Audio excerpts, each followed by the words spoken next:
Hello and welcome to the HamCorp Comprehensive Guide to Electricity in GregTech New Horizons. This is a guide meant for employees who want to fully understand how electricity works in this modpack. This will boost company profits by a significant margin and is strongly recommended. Even required, I would say. Timestamps are available in the description to divide the video into chapters. The first chapter covers this introduction and my assumptions about your GTNH knowledge. The second chapter covers the absolute basics of electricity, defining things like voltage, amperage, machines, and ticks. The third chapter covers single-block machines and how they operate in detail. The fourth chapter covers cables and loss. The fifth chapter covers multiblocks. The sixth and final chapter covers overclocking. First, let me make a note of a few things. The current version of GTNH is 2.7.4, and while it is possible that the information in this guide will no longer be relevant in the future, I think that's unlikely because of how fundamental electricity is to the game. As for prior knowledge, I don't expect any. If you've taken a high school physics class, some concepts will be easier to grasp, but even that is not really necessary. What is electricity? If you've taken a high school physics class, you are likely familiar with the concepts of electrical current, voltage, resistance, as well as energy and power. GregTech has analogs for all of these, except for resistance, kind of. Let's define our terminology for GTNH. EU. This stands for energy unit. It's pretty straightforward, it's a measure of energy. Ticks. One tick is 1/20th of a second. This is the unit of time that the Minecraft internal clock runs on. So nothing in Minecraft can happen in less than one tick. This is the unit of time I will be using for basically everything. Power. This is the rate of change of energy, be it power production or power consumption, and is measured in EU per tick. You will commonly see people measuring power by saying something like 3 amps of MV. This equates to 384 EU per tick, but it's easier to read and easier for your mind to digest that information. It's a lot more tangible when you say 3 amps of MV versus 384 EU per tick. So far, this has all been quite similar to real life, but here is where it becomes a little different. In GTNH, energy travels in packets, which are indivisible. There's no such thing as a fractional amp. Voltage. This is the size of a packet of EU. Different size packets have different names. A 32 EU packet is LV, low voltage. A 128 EU packet is MV, medium voltage, and so on, with each packet increasing by a factor of 4. Current, also called amperage. This is the number of packets per tick. So for example, if a machine requests 2 amps of LV power, that means it's essentially asking for 2 packets, 32 EU each, in 1 tick. If a recipe requires half an amp of LV, the machine will request one 32 EU packet every 2 ticks instead of every tick. I will admit I'm going into slightly more detail than is necessary to get started, but understanding this whole packet system will help you troubleshoot all kinds of weird behavior that you may encounter in your playthrough, and it will allow you to understand when and where you can power multiple machines with a single amp. Also, I just had to mention this because it bothers me. The laser source and laser target hatches are labeled amps per tick, but that doesn't make any sense, it should just be amps. Anyway, moving on. Single-block machines. Before I say anything at all about single-block machines, let me highlight some of the dangers of electricity. I will come back to these in detail, but this is a sort of hazard overview for your reference. 1. Overvolting a machine will cause it to explode. Overamping is not a thing, since amps work on a request-based system. More on this in a sec. 2. Rain will cause a machine to catch fire. 3. Fire will cause a machine to explode. So, you've crafted your first electrical machine. I hope for your sake it's a wire mill. All sides of the machine can be used for input and output, as well as to receive power, except the front face. All electrical machines in GregTech must be protected from the rain. This means the top face of the block must not be exposed to the sky. A glass roof is okay though. However, it also means that blocks orthogonally adjacent to the machine should also be protected. Diagonally adjacent blocks don't matter. All electrical machines have an internal EU buffer. This buffer is what the machine draws from during a craft. If the machine runs out of energy in the buffer, the craft will stall and progress will be reset. In single-block machines, this is a minor annoyance, but in multi-blocks, power failing will void the materials that were being crafted. If the internal buffer of a machine is not full, and there is enough space for a full amp of the voltage of the machine, it will request amps from the cable network. When you first connect a machine to your power grid, it will fill its internal EU buffer. If a machine ever receives a packet of EU that is larger than the voltage it's rated for at any time, it will explode. So I just said that the machine will request amps from the cable network.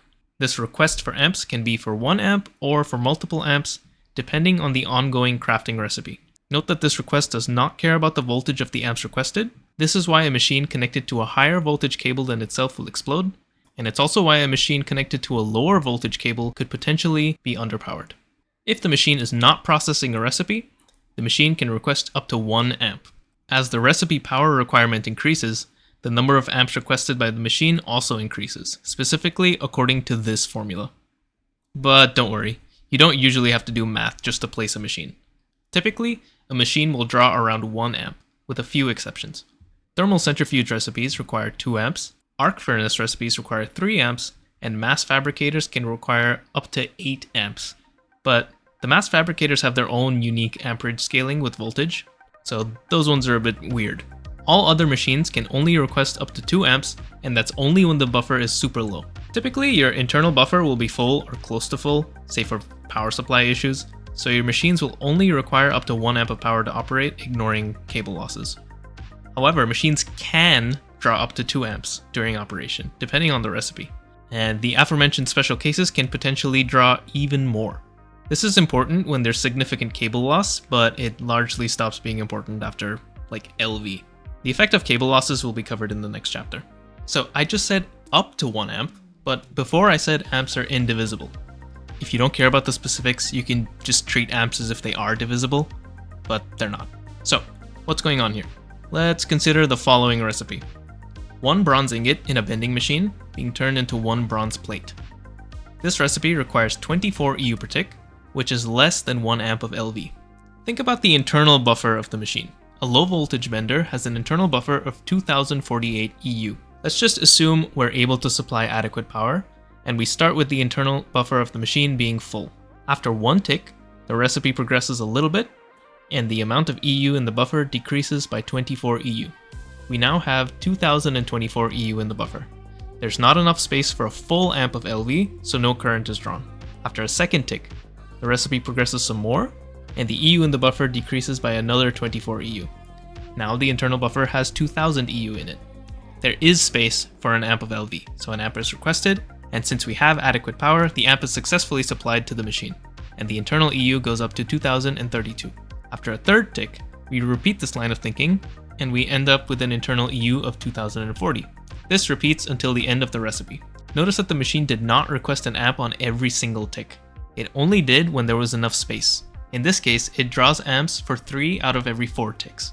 So averaged over time, the net result looks like 0.75 amps of LV, which is 24 EU per tick, but internally there was never any division of amps. So because we had 1 tick that was free, in that tick we could send power to a different machine. This allows you to hook up multiple machines to a single amp of electricity. For example, if we can supply 1 amp of LV, and if we ignore cable losses for now, we can connect as many machines as we want, so long as the total EU per tick consumption of all ongoing recipes is equal to or less than 32.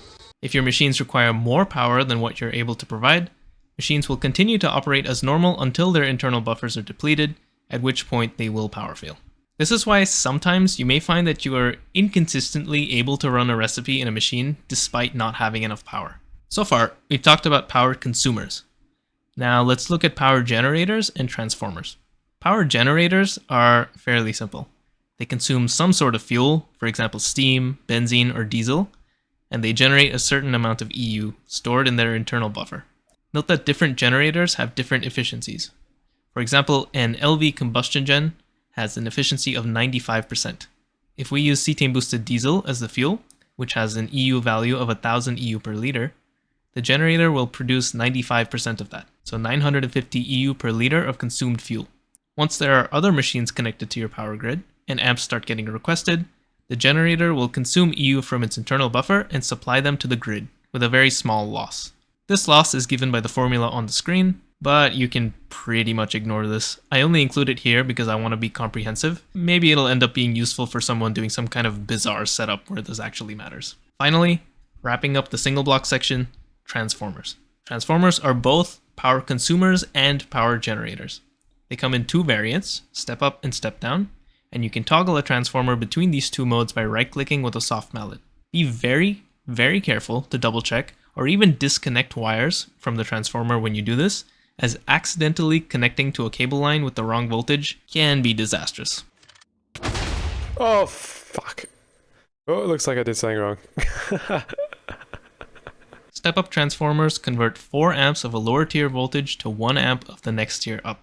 Step-down transformers convert 1 amp of a higher voltage to 4 amps of a lower voltage. No matter which mode, the transformer has 5 lower voltage faces and 1 higher voltage face. There are also multi-amp variants of transformers, allowing for more amps to be converted in a single machine. One final note, transformers emit EU, and this means they are power generators, and that means they're subject to the minor EU loss I mentioned before.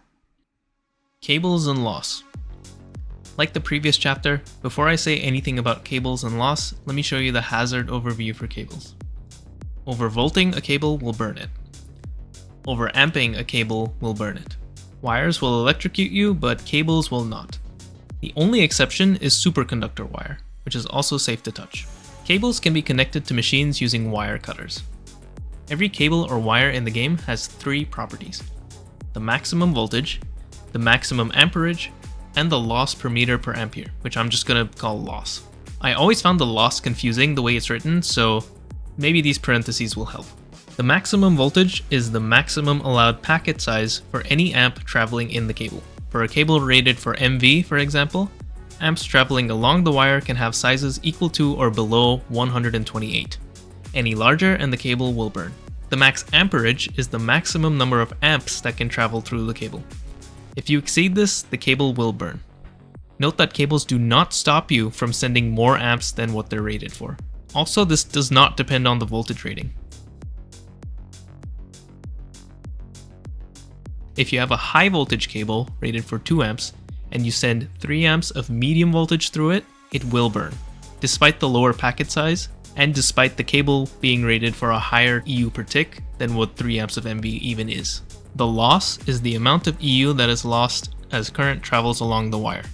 Specifically, it's the amount of EU lost by 1 amp traveling 1 meter. 10 amps would lose 10 times the loss per meter, and alternatively, 1 amp would lose 10 times the loss when traveling 10 meters. To calculate the total loss you will experience, multiply the loss value by the number of packets under consideration and the total distance traveled. To help visualize, consider this setup. I have an LV battery buffer capable of supplying 1 amp of LV power. I am using 1x tin cables, which have a maximum voltage of LV and a maximum amperage of 1.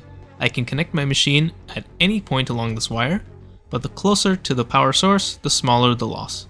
If I place a lathe and I start crafting diamond lenses out of diamond plates, which is a 30 EU per tick recipe, the machine will work, so long as it is close enough to be able to supply the 30 EU per tick required. If I place it too far away, say here, it will fail. This is because the recipe requires 30 EU per tick, but I am only able to provide 24 EU per tick because of the loss. Taking the recipe power cost into consideration, I end up with a net negative 6 EU per tick, which will eventually cause my internal buffer to empty, and eventually my machine will stall. However, remember that most machines can accept up to 2 amps while crafting. If I increase the power output of my battery buffer to 2 amps, and I make my cables thicker so that they can handle the increased amperage, then 2 amps will be requested. Both amps experience loss along the way, so at the end we will receive 2 packets of 24 EU each. This brings the net rate of change of EU up from minus 6 EU per tick to plus 18 EU per tick. Now the machine's buffer will fill, and it will work without issue at the cost of increased power demand, which is basically just compensating for the loss. Finally, let's talk about what to do if you need to transport power a long distance, and you want to minimize the EU loss. The simplest and most expensive option is to use superconductors, which are lossless. They also have a very high amperage rating, so it's honestly not the worst idea, but it can be very expensive, because you typically need to use pumps in the crafting recipe. Another solution is to transform up to a higher voltage. This cuts your loss by a factor of 4. Think about transporting 4 amps of MV in an MV cable with a loss of 1. Since you're transporting 4 amps, you're going to lose a total of 4 EU per meter.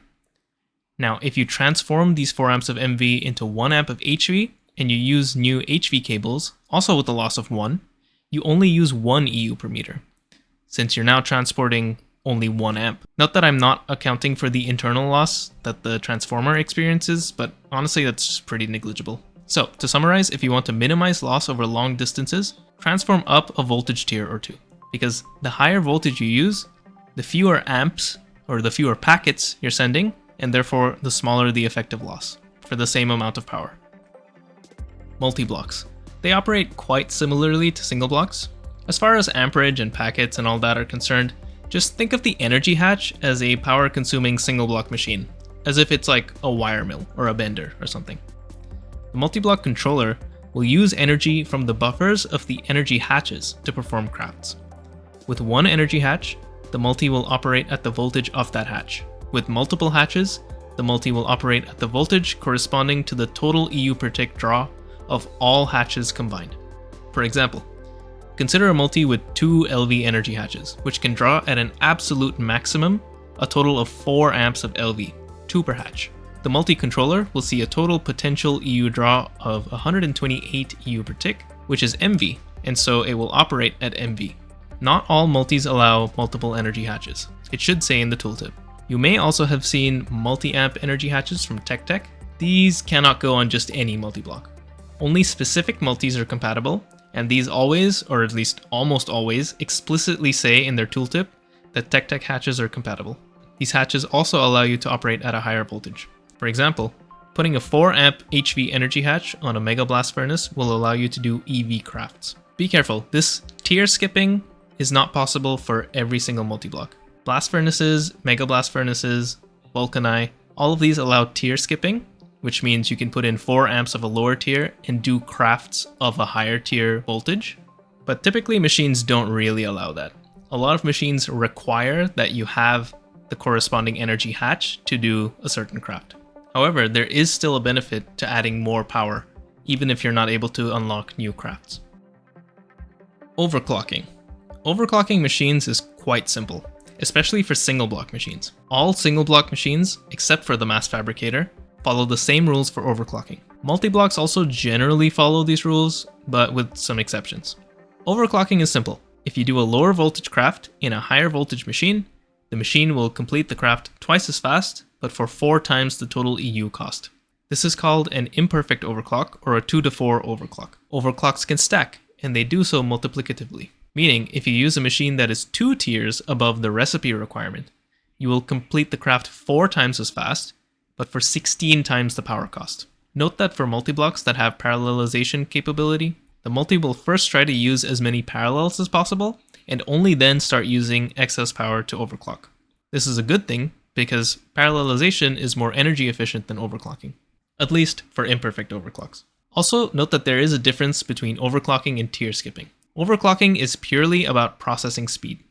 Tier skipping refers to the use of multiple energy hatches in order to be able to do higher tier recipes than what the energy hatch tier normally allows for. One of the most powerful features of multiblocks is the ability to have perfect overclocks.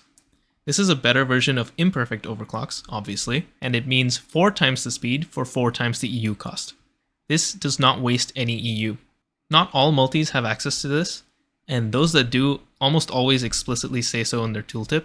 Some examples include the large chemical reactor, the mega chemical reactor, which doesn't say it in the tooltip, the extreme entity crusher, and many more. Recently, I even discovered that the 2 milling multi-blocks, which are the isomill grinding machine and the flotation cell regulator, also have perfect overclocks, but it doesn't say anywhere. Not in the quest book, not on the tooltip. At least as of right now. Multi-blocks that have perfect overclocks are always very powerful. One of the most important ones that most of you are familiar with, or will soon be familiar with, is the electric blast furnace. This multi conditionally has perfect overclocks, and that condition being that the heat capacity of the multi is high enough. If the heat capacity of your EBF is 1800 Kelvin over the requirement of a recipe, that recipe can be perfectly overclocked once. If the heat capacity is 3600 Kelvin over the requirement, it can be perfectly overclocked twice, and so on. So here's an example.